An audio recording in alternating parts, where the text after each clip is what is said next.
Evite aborrecimentos com as pessoas fanatizadas.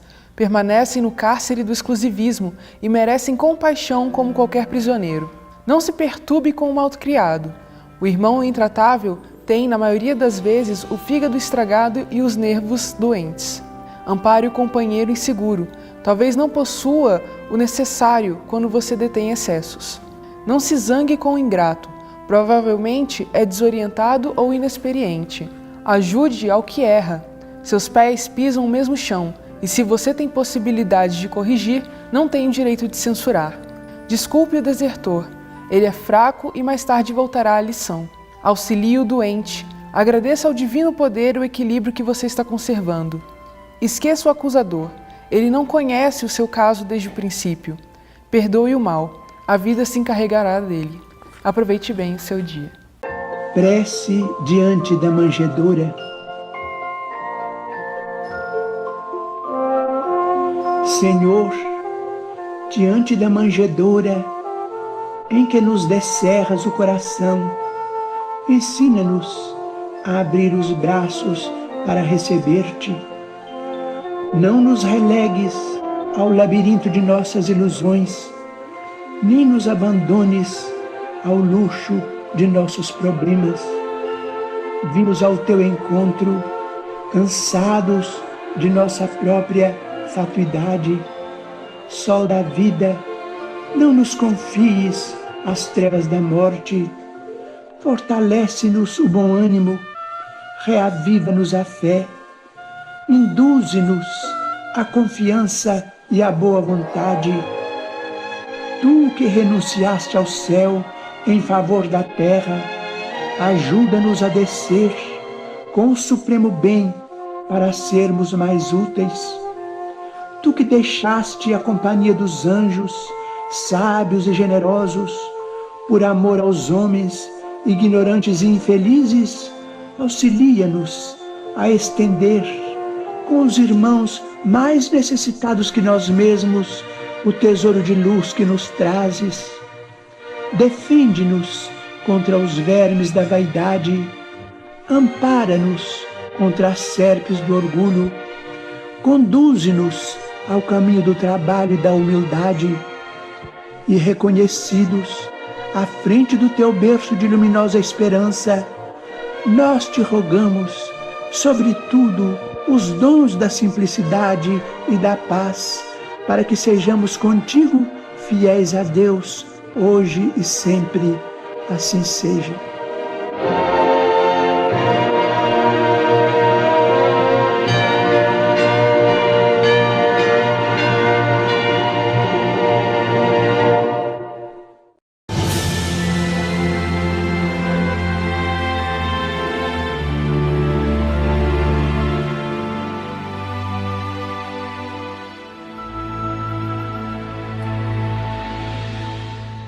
Bem-vindos, amigos e amigas que nos acompanham no Vida Plena com Joana de Ângeles. No nosso último encontro, nós estávamos refletindo sobre as causas do sofrimento. E eu não sei se vocês se lembram, mas eu comecei com uma pergunta: por que sofremos? Hoje, eu quero começar com uma outra pergunta: para que sofremos? Para que sofremos? Qual é a finalidade do sofrimento? Quando nós vamos percebendo tantas pessoas que passaram pela história da humanidade e que fizeram dos seus sofrimentos algo extremamente dignificante e importante. Então nós precisamos realmente perguntar, não mais o porquê, mas o para quê do nosso sofrer. Uma coisa nós já temos certeza: sofremos porque o sofrimento é um instrumento importante para o nosso crescimento. O sofrimento vai fazendo parte da nossa vida como esse instrumento de lapidação do nosso ser. A questão principal, já que temos que sofrer e passaremos por ele, é como fazemos isso, de que maneira eu consigo lidar com tudo isso. Então nós vamos fazer um breve resumo do que já falamos e agora vamos alongar mais o nosso campo de análise. Um ponto que é muito observado quando estamos no processo do sofrer é a paralisação diante do sofrimento. Muitas vezes, quando nos vemos diante daquele obstáculo que nos faz sofrer, paramos. E ao pararmos, todo o nosso crescimento e a possibilidade de perceber a finalidade do sofrer fica também interrompido. Sofrer por sofrer também não adianta absolutamente nada, porque também temos a ideia equivocada de que sofrimento eleva o espírito, mas só eleva se ele for entendido e servir como instrumento do crescimento.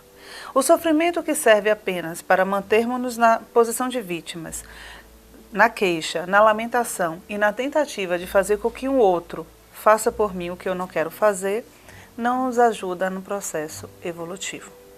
Por isso, Joana de Ângeles, no livro Plenitude, nos diz: o homem, desde as suas origens sociais, aprende a ter medo, a conservar mágoas, a desequilibrar-se por acontecimentos de só menos importância, desarticulando seu sistema energético. Passa de um aborrecimento para outro, cultivando vírus emocionais que facultam a instalação dos outros, degenerativos, responsáveis pelo agravamento das suas doenças. No nosso último encontro, falávamos de uma das causas do sofrimento, a causa física. E podemos observar que todas as viroses e outras doenças que nós temos, que o nosso corpo manifesta, muitas vezes é decorrente de uma outra causa, a causa ambiental e também a causa psicológica. A partir do momento em que eu estou sofrendo, eu acumulo mágoas e ressentimentos, eu contamino a minha mente com vírus emocionais e esses vírus emocionais favorecem a contaminação do meu corpo físico. O que a nossa mentora chama a atenção e amplia a nossa observação é que justamente desde o começo da nossa educação, do nosso processo cultural, ou talvez até da própria história como seres humanos, nós aprendemos a guardar o medo, a guardar o ressentimento e a guardar todas aquelas coisas que aparentemente podem nos incomodar. E ao guardarmos isso, vamos criando então uma possibilidade gigantesca de contaminação psíquica. Contaminados psiquicamente, abrimos campos tanto para uma possibilidade de uma contaminação espiritual, como também a possibilidade de uma contaminação física. Mas por que será que nós, homens e mulheres, durante toda a nossa história, tivemos tanto medo do medo? Por que será que nós fomos desenvolvendo essa capacidade de guardar todas as mágoas e ressentimentos em nós? Por que não temos a prática de olharmos no fundo de nós e começar a tirar todas essas coisas velhas, antigas, sem uso do nosso baú emocional? É interessante porque uma animação que há pouco passou no cinema, que aparentemente era um filme para crianças, pode chamar a atenção desse primeiro contato do homem com a vida, com as descobertas e como ele passa para nós, como o medo foi sendo instalado na nossa vida. Meu nome é Ip e essa é minha família, os Croods. Moramos nessa caverna desde sempre. 3 dias não é desde sempre. Com essa família é... Mãe, estamos prontos para ir. Mãe. Ainda tô viva! Não foi dessa vez. Nunca tivemos a chance de explorar o mundo lá fora, por causa da única regra do meu pai. O novo é sempre ruim. Nunca perca o medo. Mas o que não sabíamos era que o nosso mundo estava prestes a mudar. Vão pra caverna! Cuidado! Vocês precisam ver isso. Vamos até lá! Não.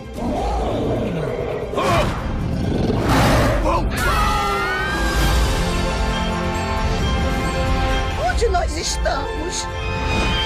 Eu não sei bem. Pai? Eu cuido disso.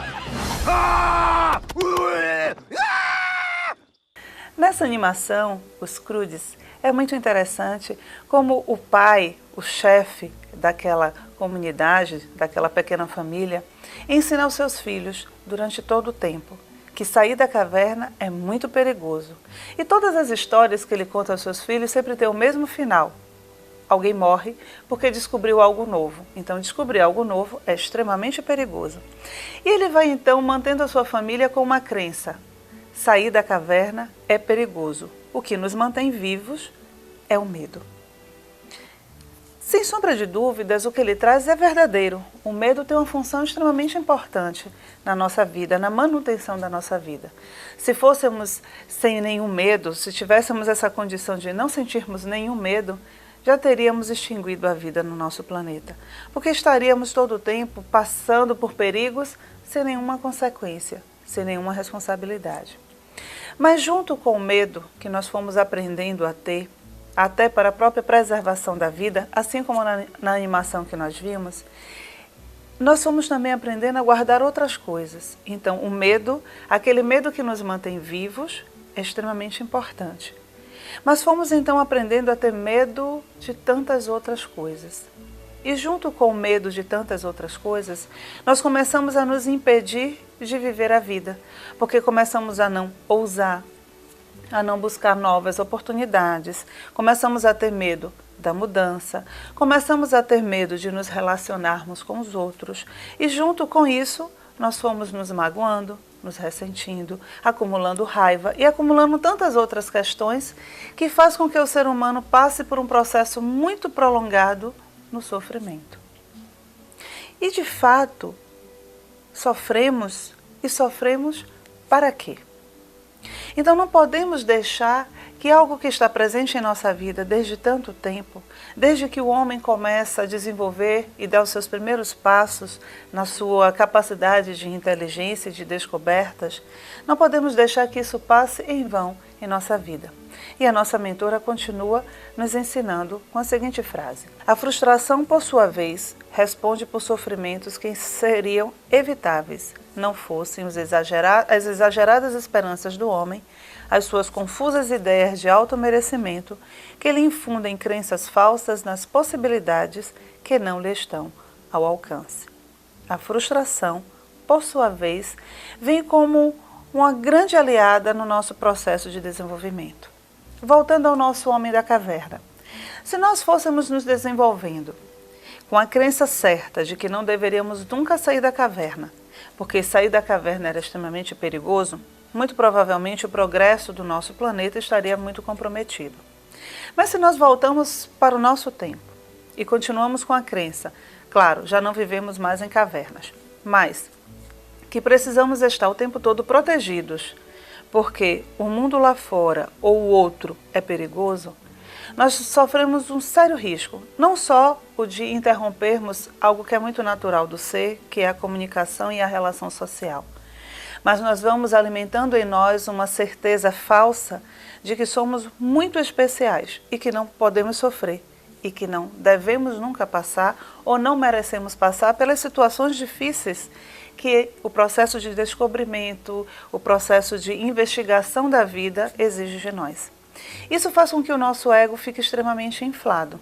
E dessa forma, é necessário que passemos pela frustração, pela não condição de merecimento que achamos que temos para crescer.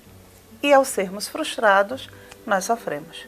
Toda vez que o ego deseja algo fortemente e esse algo não corresponde ou não acontece, passamos pela frustração. Então vemos que a própria dinâmica da vida traz para nós a condição do crescer, já que é arquetípico, podemos dizer assim, ou fatal, porque essa é a nossa fatalidade, sermos plenos, termos uma vida de fato plena. Mas para termos e conquistarmos, conquistarmos e termos esta vida plena, é necessário que tenhamos a coragem de lutarmos e irmos em busca de tudo que essa vida pode nos trazer. Para isso, vamos investigando, saindo da nossa caverna particular, enfrentando o mundo, conhecendo as pessoas e principalmente conhecendo a nós mesmos. Sem essa condição, estaríamos realmente fadados a um processo de imaturidade psicológica, de fracasso existencial, onde o nosso aprimoramento, que é a nossa meta principal, não estaria acontecendo. E a mentora continua. Em alguns casos, o sofrimento em si mesmo ainda é a melhor terapia para o progresso humano. Enquanto sofre, o homem menos se compromete, demorando-se em reflexão, de onde partem as operações de reequilíbrio.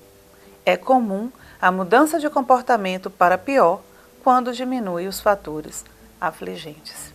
Na nossa condição ainda, o sofrimento é extremamente importante. Interessante o que a mentora nos apresenta. Enquanto sofre, o homem menos se compromete. E não é raro percebermos que muitas vezes a pessoa, quando está aflita e angustiada, faz promessas, diz que vai fazer, que vai mudar e promete tudo. Mas logo depois que aquela angústia passa e o sofrimento diminui, esquece-se todas as promessas. E passamos, como um passe de mágica, a sermos de novo do jeito que éramos. Por isso que às vezes eu sempre costumo dizer às pessoas, não acreditem em mudanças rápidas, porque a mudança é um processo, é um caminhar, é uma construção. Mas nós daremos o nosso intervalo, mas eu quero deixar uma pergunta para vocês. A meta da vida é a felicidade? Até breve.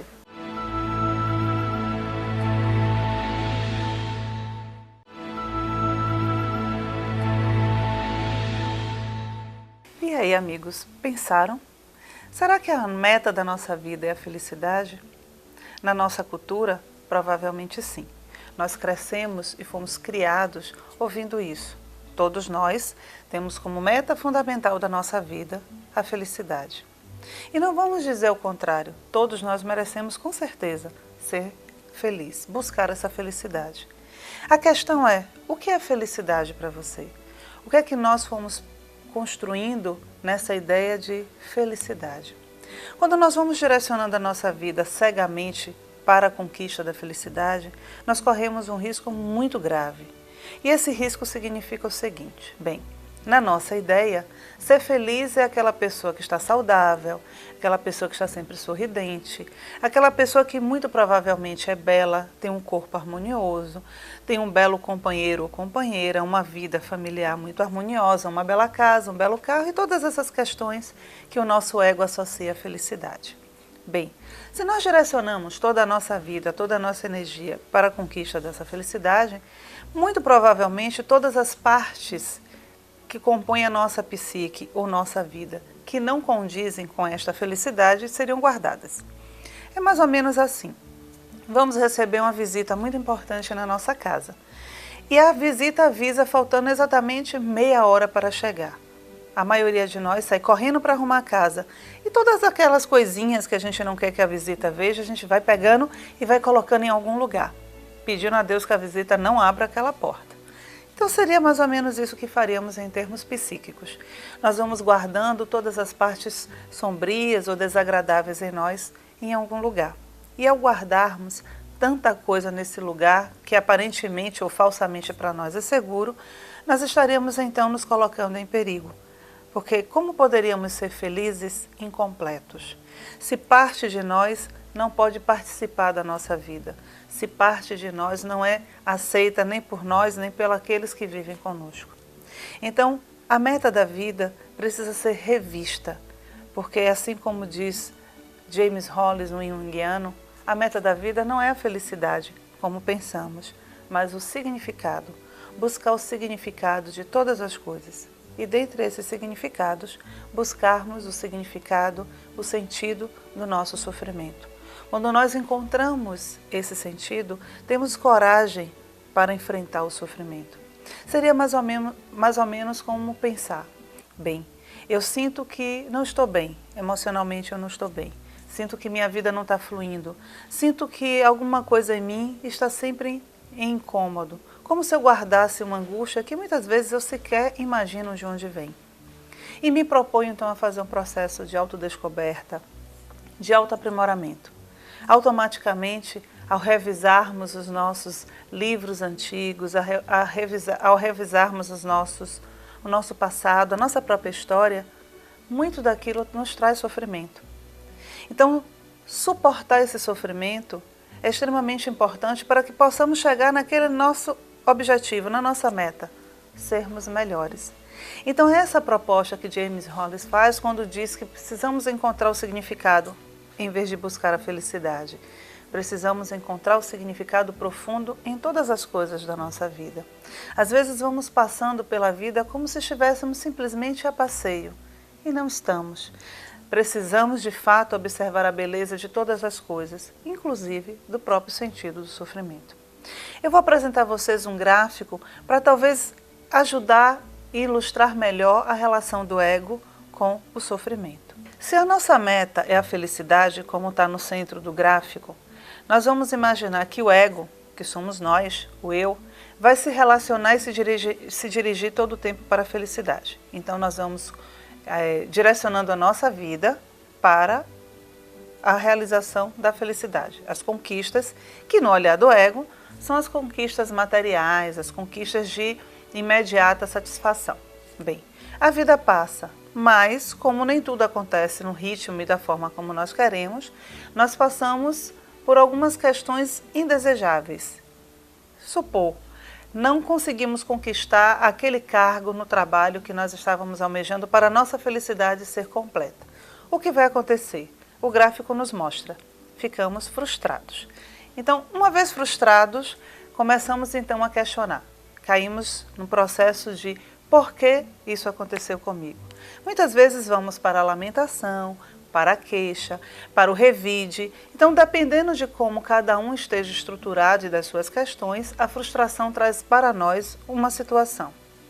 Mas, partindo do pressuposto que esta pessoa que almejava a felicidade, que agora o seu alvo, que era esse novo cargo no emprego, não aconteceu, esteja também em um processo de autotransformação, de questionamento, se vê frustrada. Essa pessoa automaticamente entra no que o gráfico nos mostra, no sofrimento. O sofrimento surge, o sofrimento aparece. E essa pessoa então se permite sofrer. Se permite sofrer não no sentido masoquista, mas ela começa a se questionar, a refletir. Onde será que eu errei? Qual foi a minha atitude que pode ter impedido que esse cargo almejado não chegasse? Quais são as qualidades que eu preciso desenvolver? Quais os defeitos que eu preciso de fato observar para aprimorar e transformar em qualidades? E essa pessoa fazendo isso, ela entra no novo processo, que a gente pode ver também no gráfico, no amadurecimento. A pessoa amadurece e se torna uma pessoa diferente daquela pessoa do momento da frustração. Ficamos nesse período durante um tempo, todos nós, né? Passado por uma experiência, crescido com ela, o amadurecimento chega. Passado um tempo, nós vamos agora aumentando o nosso alvo de desejo, se for ligado ao ego, ou de expectativas sendo algo muito maior. Então, esse é o nosso ciclo da vida. Nós mudamos, buscamos metas maiores, frustramos-nos, passamos pelo sofrimento, amadurecemos, passamos de novo por outra perda e vamos então reelaborando a nossa vida. Essa é a dinâmica. O problema é que muitas vezes nós vamos passando pelo processo, caímos na frustração, entra o sofrimento e ficamos no sofrimento. Não vamos além do sofrimento. Então, o processo do nosso amadurecimento fica altamente comprometido. Não conseguimos, de fato, chegar num ponto adiante e perceber que ali, naquela situação, havia uma lição para o meu autoaprimoramento. Então, James Hollis nos diz: sem o sofrimento, que parece o requisito epifenomenal para o amadurecimento psicológico e espiritual, permaneceríamos inconscientes, infantis e dependentes. E é muito curioso o que James Hollis propõe, porque muitas vezes nós passamos pelo sofrimento e não temos a percepção de que ele é, não diria a causa, mas o ponto principal para o nosso aprimoramento.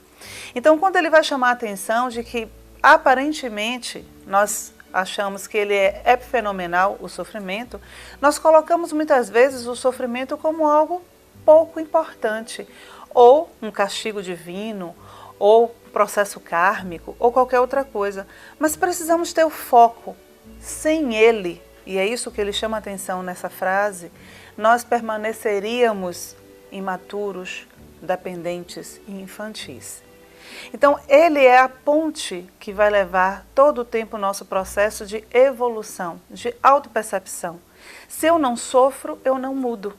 Porque se nós estivéssemos todo o tempo sentados em berço esplêndido, achando que a vida realmente estaria a nosso serviço, nós estaríamos o tempo todo mantendo a nossa vida num padrão de dependência, de egoísmo. Estaríamos o tempo todo egocentrados.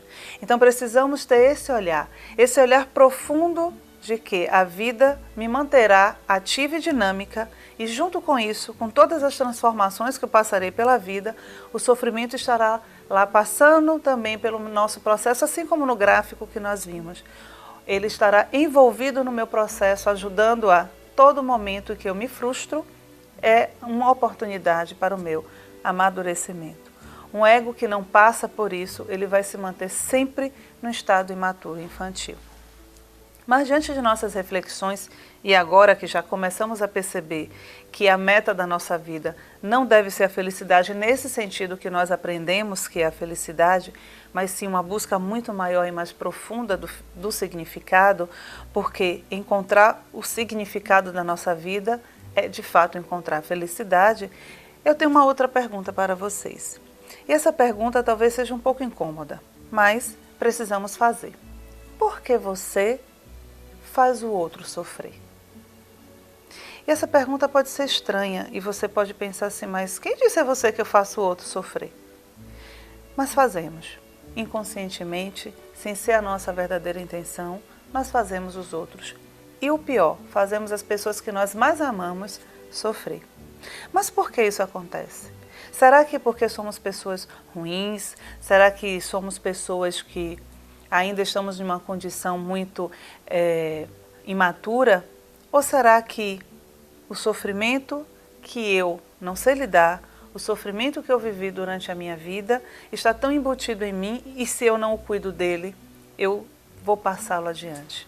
E é exatamente esse ponto. Todos nós. Muito difícil que alguém não esteja vivendo essa experiência. Muitos de nós estamos presos ainda na dependência dos traumas sofridos na nossa infância. E é justamente esse o ponto. Quando nós temos ainda na nossa história todo um processo vivido no nosso passado, da nossa infância, desde o nosso começo de vida até aqui, e quando não resolvemos e não percebemos essas nossas feridas, nós vamos guardando isso e levando adiante no nosso processo. Então, o sofrimento que eu vivi na infância, se eu não cuidei dele, se eu não o percebi, se eu não o tratei, eu vou levando isso adiante na minha vida. E para nossa surpresa, nós vamos fazendo outras pessoas sofrer. Nós vamos dar o nosso intervalo, mas eu peço que vocês continuem com essa pergunta. Por que você faz o outro sofrer?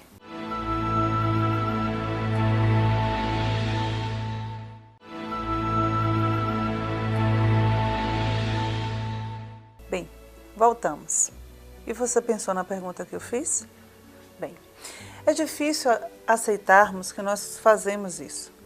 Mas se pensarmos desde o começo da nossa história, involuntariamente os nossos pais infligiram, e os pais em geral infligem sofrimento nos seus filhos. Isso não é porque eles não os amam, pelo contrário, ama. Mas isso vai acontecer pelo nosso processo natural. Somos ainda seres imperfeitos. E ao criarmos e educarmos os nossos filhos, nós vamos passando adiante o nosso processo do sofrer. Isso é o que nós chamamos do ciclo do sofrimento, que é o tema das nossas reflexões nesses nossos dois encontros. Só que o ponto que seria grave nesse processo é que mais tarde esses filhos farão exatamente a mesma coisa com seus filhos. Mais uma vez eu trouxe um gráfico para ilustrar o que eu estou tentando passar para vocês, para ficar um pouco mais claro. Bem, nesse gráfico nós vemos, em um primeiro momento, que o agravo da infância, seja qual for, pode ser um agravo psicológico, emocional ou físico.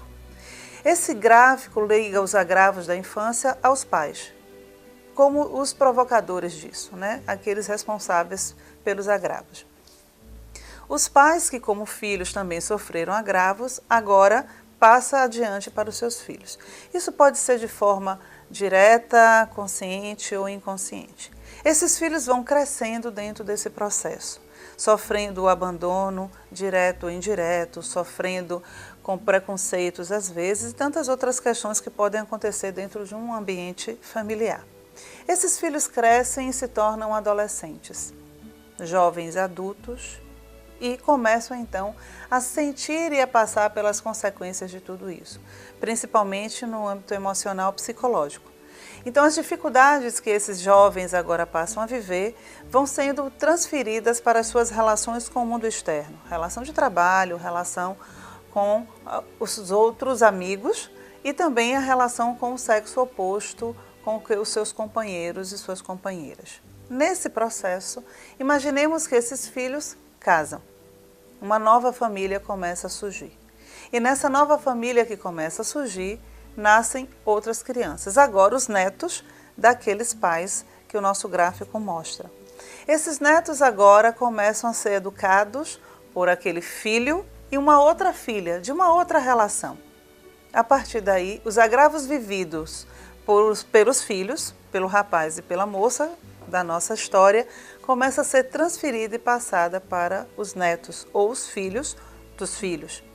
E aí nós vemos o ciclo do sofrimento, né? Porque se olharmos com um olhar reencarnacionista, esses netos terão filhos que podem ser aqueles pais do começo da história e que a gente vai vivendo e revivendo o nosso processo. Mas o que é mais importante nesse ponto é possível parar? Será que é possível nós interrompermos esse ciclo? Hoje mesmo, no dia dessa nossa conversa, que estamos aqui gravando esse programa, eu pude observar isso muito próximo. Há alguns anos atrás, quando fomos morar nesse nosso novo apartamento, nós temos ainda esse vizinho. E nós passávamos às vezes os dias e as noites ouvindo as brigas dentro de casa. Brigas terríveis, barulho de coisas quebrando, e ficávamos lá na nossa casa, nós e os outros vizinhos, tentando imaginar o que poderia estar acontecendo, assustados com o que nós ouvíamos e muitas vezes até tentando tomar providências para evitar que aquelas coisas acontecessem naquele lar com o casal e seus filhos. Os anos passaram, os filhos que eram ainda pré-adolescentes, jovens, cresceram. E um dos seus filhos hoje já é pai, tem um filho. E hoje eu estava escutando o filho desse homem, desse vizinho, com o seu filho, ou seja, com o neto. E ele gritava com a criança que deve ter pouco mais de 3 anos. Ele gritava, ele reclamava. E eu estava então, naquele momento, lembrando exatamente do que aquele garoto havia passado anos atrás. Ele tratava o seu filho exatamente da mesma maneira como o seu pai o tratava. Então, precisamos ter uma noção desse processo, porque só existe uma maneira de interrompermos esse ciclo. E é exatamente como no gráfico aparece. É a consciência.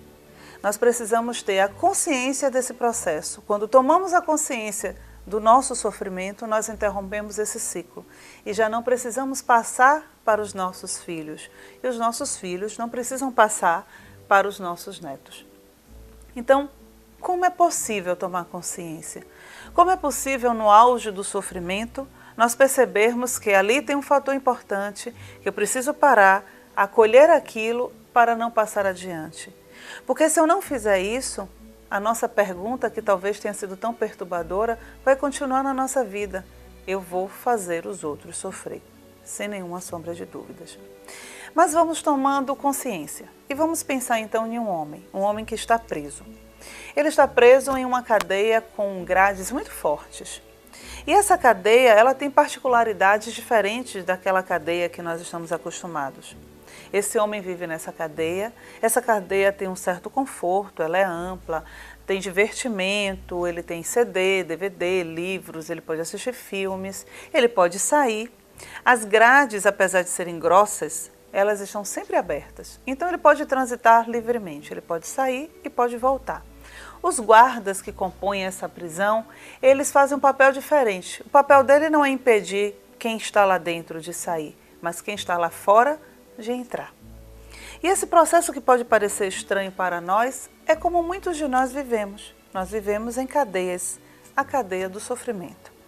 E nesse ponto, lá dentro, essa pessoa pode começar a pensar que a vida lá fora é muito melhor. A vida lá fora é mais divertida, a vida lá fora traz coisas novas. E ele vai lá para fora. Mas ao chegar lá fora, ele percebe que ele tem que enfrentar um monte de coisas, muitas pessoas, conhecer gente nova. Então ele fica meio desconfortável e com a sensação de insegurança. E aí ele volta para a sua cadeia. Mas toda vez que ele sai e ele volta, o processo de sofrimento dele aumenta cada vez mais. Quando ele está na cadeia, ele se sente sufocado e quer sair.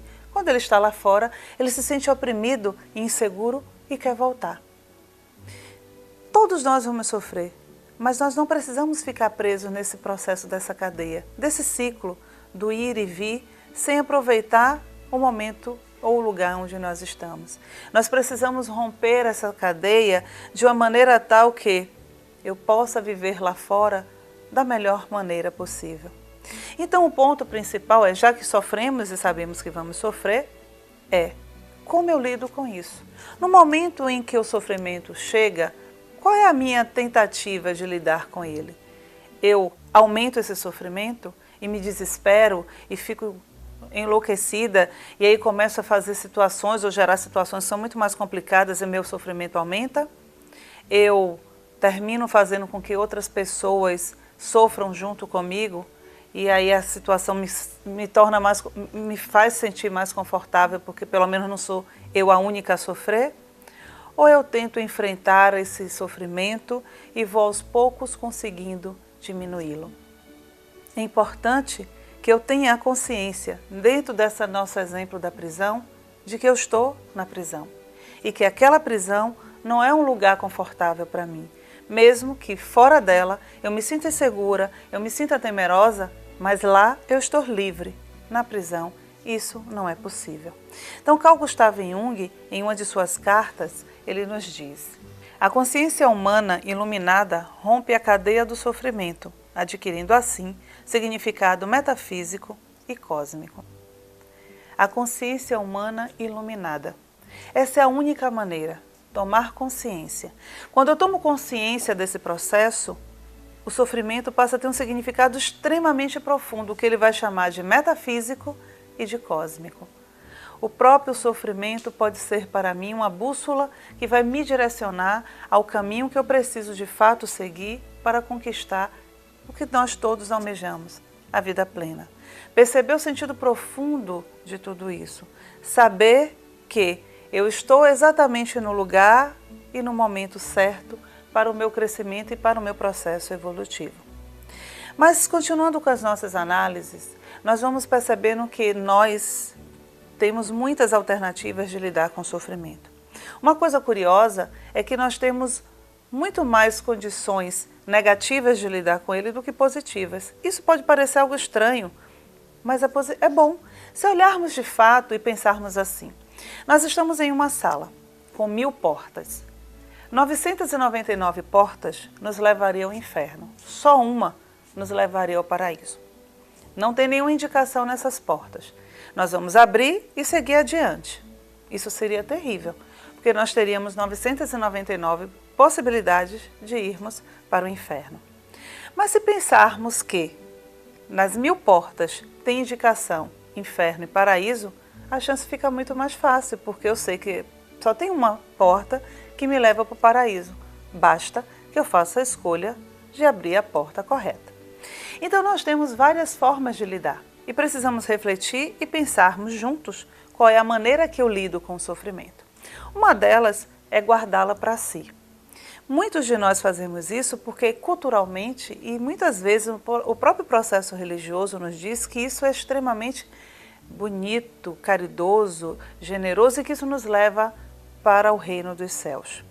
Guardar o sofrimento para si, sofrer em silêncio. Só que sofrer em silêncio não nos leva para aquele processo do nosso gráfico, do primeiro gráfico que nós vimos da relação do ego com o sofrimento. Porque quando nós guardamos, e guardar por guardar, não nos ajuda ao processo de elaborar, de limpar aquele olhar do sofrer. E muitas vezes nós ficamos sozinhos no nosso processo de pensar e não possibilitamos a nós o amadurecimento daquele momento, daquele sofrer. Uma outra forma é fugir dele. E esse talvez seja um que a maioria de nós façamos. O sofrimento chega e a gente sai correndo, faz de conta que ele não está, ignora, enfeita. E aí vamos fugindo do sofrimento, como se isso fosse possível na nossa vida. Uma outra maneira também é passar adiante. nós temos o nosso sofrer, aquela situação que é nossa e particular, e nós passamos adiante culpando o outro e responsabilizando o outro pelo processo que eu estou vivendo, pela dor que eu estou sentindo, pelo sofrimento emocional e psicológico que eu estou vivendo. E isso nos mostra que temos muito medo de assumir a responsabilidade da nossa vida. Mas a melhor maneira seria justamente extinguir o sofrimento em nós, olhar para dentro e transformar esse sofrimento em algo muito mais produtivo. E uma maneira extremamente eficaz é olhar o nosso sofrimento, aprender com ele e mesmo que muitas vezes estejamos sofrendo, possamos sair de nós e ajudar a diminuir o sofrimento do outro.